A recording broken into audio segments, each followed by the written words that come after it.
नमस्कार. चला आज काहीतरी नवीन आणि मजेदार शिकूया. आपण अगदी सोपी, रोजच्या वापरातली मराठी वाक्य शिकणार आहोत, जी तुम्ही घरी, कुटुंबासोबत बोलताना सहज वापरू शकता. मग तयार आहात ना?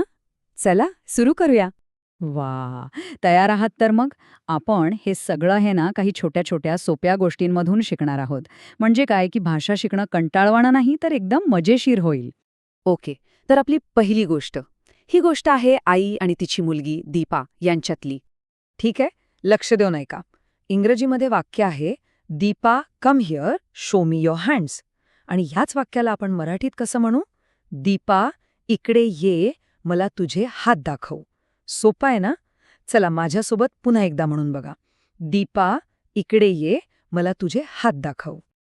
आता दीपा काय उत्तर देते बघा, इंग्रजीमध्ये, येस मम्मी. आणि मराठीत अगदी सोपं, हो आई. बघा किती साधा आणि आदराने दिलेला होकार आहे हा. आणि आता आई दीपाचं कौतुक करते. ती म्हणते, very good Deepa, your hands look clean. याचं मराठीत काय होईल? खूप छान दीपा, तुझे हात स्वच्छ दिसत आहेत. यातला महत्वाचा शब्द लक्षात ठेवा, स्वच्छ. स्वच्छ म्हणजे क्लीन. आणि मग दीपा अगदी नम्रपणे म्हणते, थँक्यू मम्मी. मराठीत, धन्यवाद आई. पाहिलं किती सोपी आणि छान पद्धतीने त्यांचं बोलणं पूर्ण झालं. चला आता पुढच्या गोष्टीकडे जाऊया. ही गोष्ट आहे बाबा आणि त्यांचा मुलगा अमीर यांची. तुम्ही पाहाल की हे संभाषण सुद्धा अगदी पहिल्यासारखंच आहे. बरं, तर बाबा म्हणतात, come here Amir, show me your feet. मराठीमध्ये, इकडे ये अमीर, मला तुझे पाय दाखव. इथे एक नवीन शब्द शिकलो आपण, फीट म्हणजे पाय.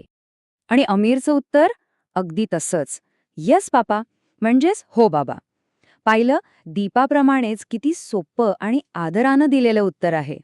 मग बाबा म्हणतात, your feet look clean. Very good. मराठीत, तुझे पाय स्वच्छ दिसत आहेत, खूप छान.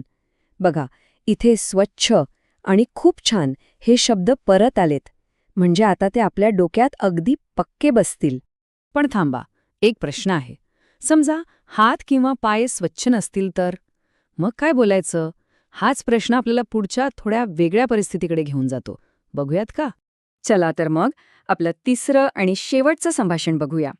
हे आहे एका मोठ्या भावाचं, ज्याला आपण प्रेमाने दादा म्हणतो, आणि त्याच्या बहिणीचं, सोनलचं. इथे दादा विचारतोय, Sonal, show me your hands, are they clean?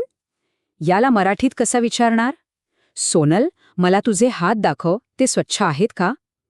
एक गोष्ट लक्षात घ्या, वाक्याच्या शेवटी फक्त का लावल्यामुळे साधं वाक्य प्रश्न बनतं. किती सोपं आहे. आता सोनल उत्तर देते, नो, आय एम सॉरी. म्हणजेच नाही, मला माफ कर. बघा, नकार कसा द्यायचा आणि सोबतच एक छोटीशी माफी कशी मागायची हे आपल्याला यातून कळतं. मग दादा तिला काय करायला सांगतो? तो म्हणतो, वॉश युअर हँड्स. मराठीमध्ये, तुझे हात धुवून घे. इथे आपल्याला एक नवीन आणि महत्वाचा शब्द मिळाला, वॉश, म्हणजे धुणे. आणि सोनल लगेच होकार देते, येस दादा. मराठीत, हो दादा. आणि अशा प्रकारे हे संभाषण इथे पूर्ण होतं. चला तर मग आतापर्यंत आपण जे काही शिकलो त्यातले महत्वाचे शब्द एकदा पटकन बघून घेऊया. मी सांगेन, तुम्ही ऐका आणि माझ्यासोबत म्हणायचा प्रयत्न करा. पहिला शब्द आहे गुड. मराठीत म्हणायचं चांगला. म्हणून बघा, चांगला. पुढचा शब्द क्लीन. मराठीत स्वच्छ. परत म्हणा, स्वच्छ. आता आहे वॉश, म्हणजेच धुणे. बरोबर. पुढचा सोपा शब्द आहे यू. मराठीत तू. छान. आता योर, याला मराठीत म्हणतात तुझे. अगदी बरोबर. आणि शेवटचा शब्द डे. मराठीत आपण म्हणतो ते. खूप छान. तर मग आज आपण रोजच्या बोलण्यातली कितीतरी उपयोगी वाक्य शिकलो, नाही का? आता खरा प्रश्न हा आहे की तुम्ही ही वाक्य वापरून कोणासोबत सराव करणार आहात. कारण लक्षात ठेवा, बोलण्यानेच बोलणं येतं.